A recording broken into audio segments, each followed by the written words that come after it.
Hi guys!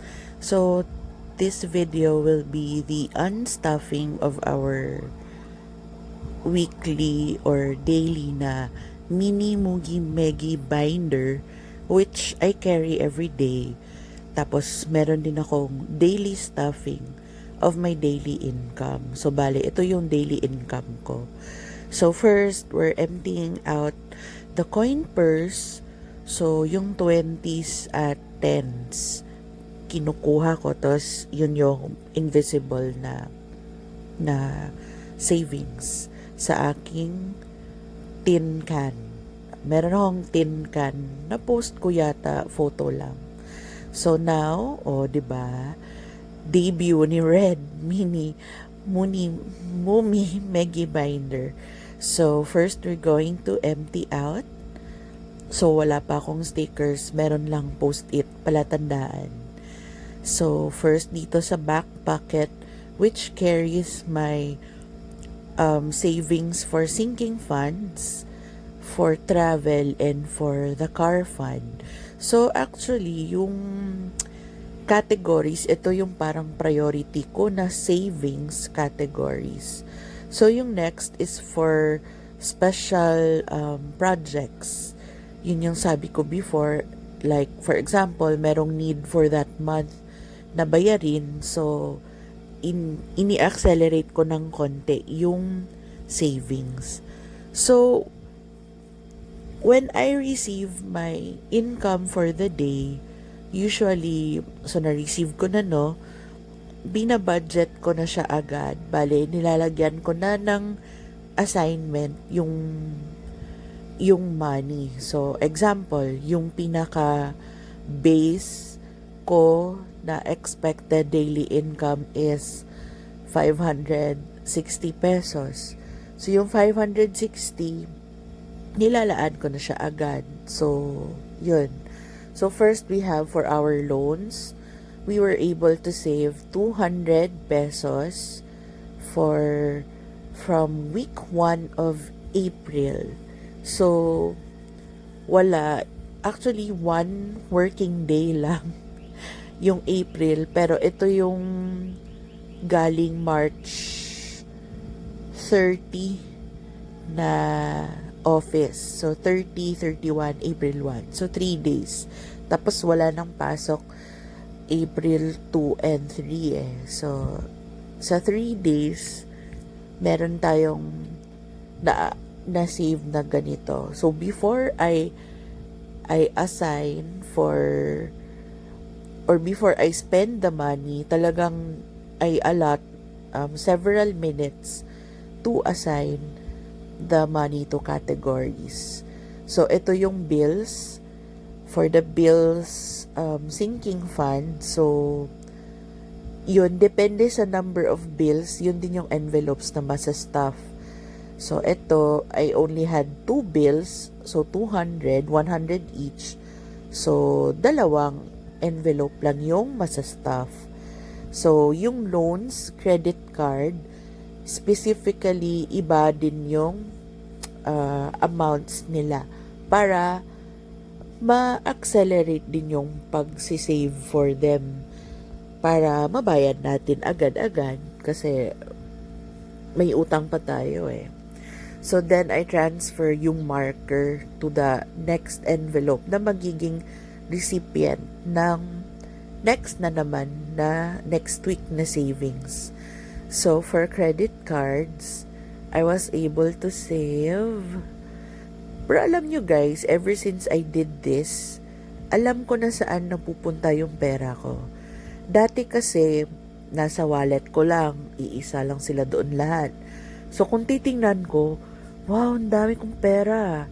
So, kinakain ko, sinashopping ko.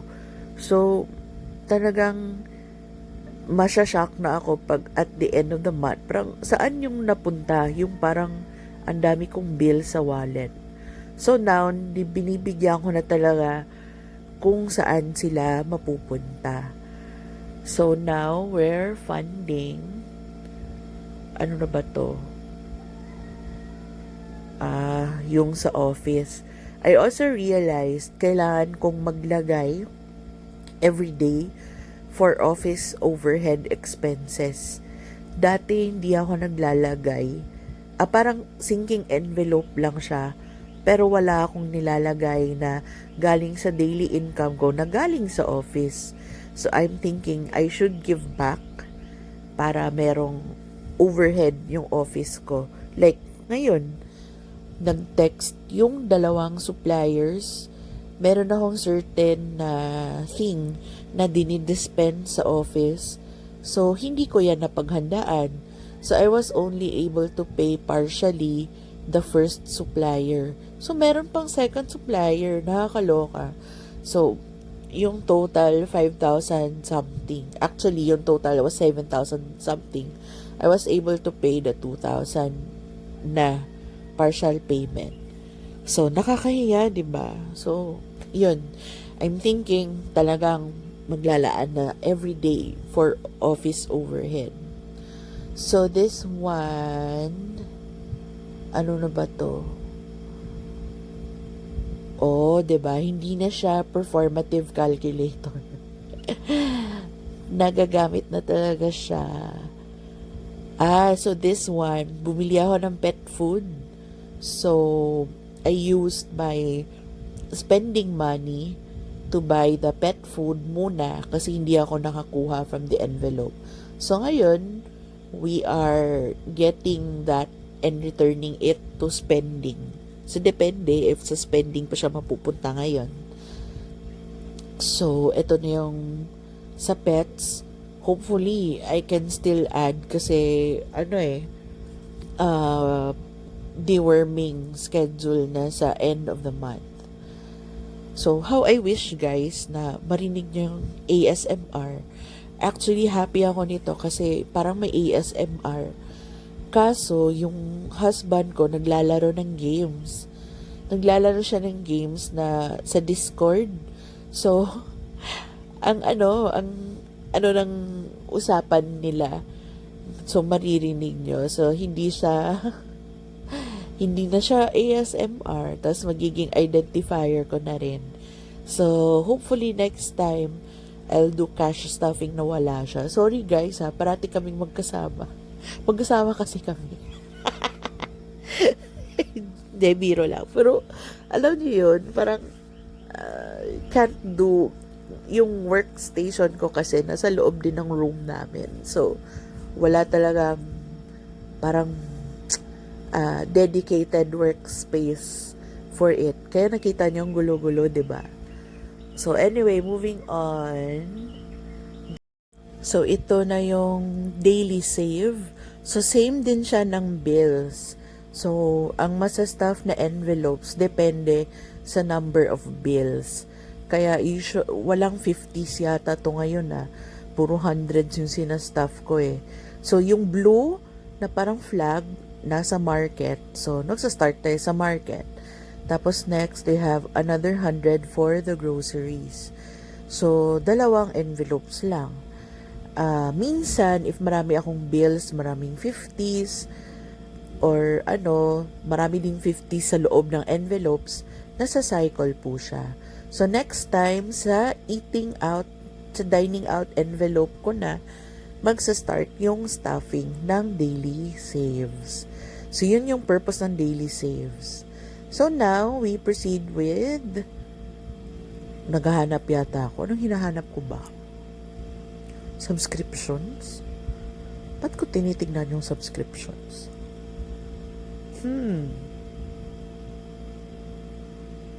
Anyway, kinount ko yata yun. So, ito yung different categories. So, yung pets, hindi na siya muna basta-staff. Tapos, insurance, may babayaran pa. Ba't ko pinupoint-point to? Alam nyo guys, while decluttering, meron akong nakitang lumang binder. Yes, isa siyang lumang, hopefully A6 yun. Mukha siyang A6 na binder na, siya actually, yung organizer, di ba nauso yun dati? Planner organizer.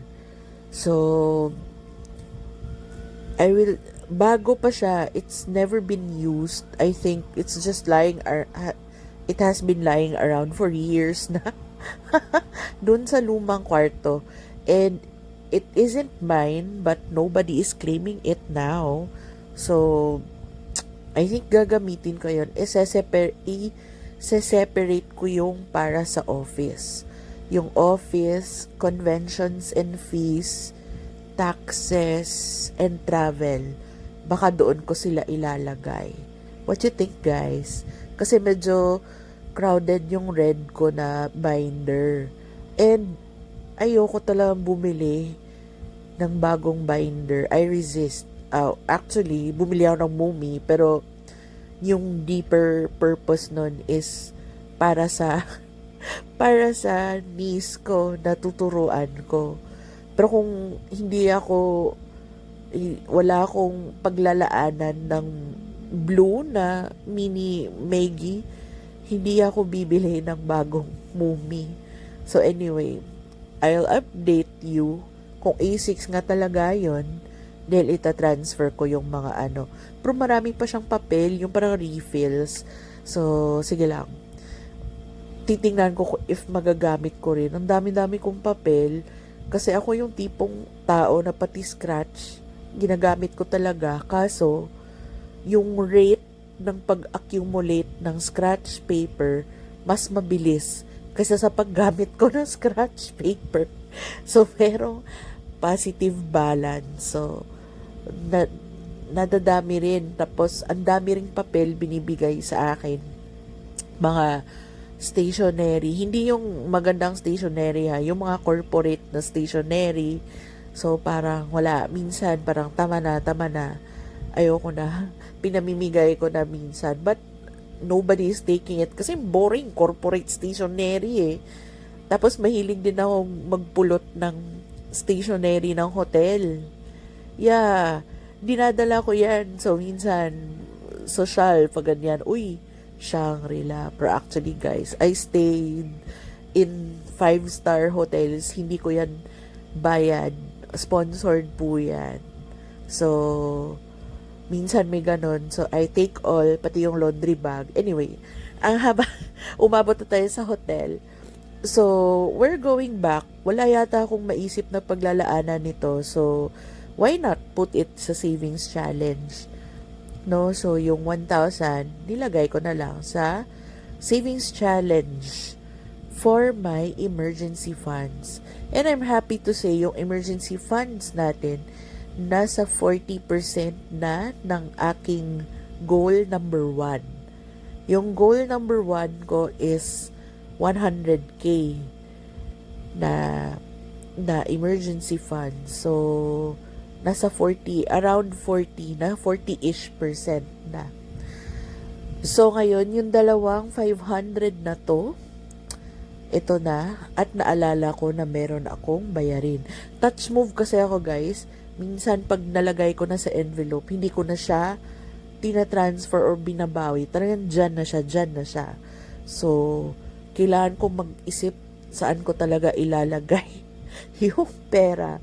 So, itong dalawang 500, mapupunta to sa payment for the suppliers na naniningil sa akin. Diba? No. So, nag-message naman ako na, ma'am, excuse me. Sorry. May kasama talagang ubo. Humingi na ako ng palugit na up to the 15th. So, sige, okay naman sila. So, yun, if nagkautang ka, you have to talk to your creditors, yung nagpautang sa'yo, to assure them na delayed nga yung payment mo, pero hindi mo sila tinatakbuhan. And although, that's, it's a sign of humility, it's also admitting and being honest. So, kahit yung trust sa'yo diminished kasi hindi ka nakapagbayad sa takdang date na due yung utang. At least, you assured them na hindi ka tatakbo. That alone could retain parang half of the trust. So yun. Wala, na-learn ko lang din yan lately. Pero no, ipapakita sa inyo guys ha. Ito, yung na-save ko from the month of March just by doing this. Yung daily savings.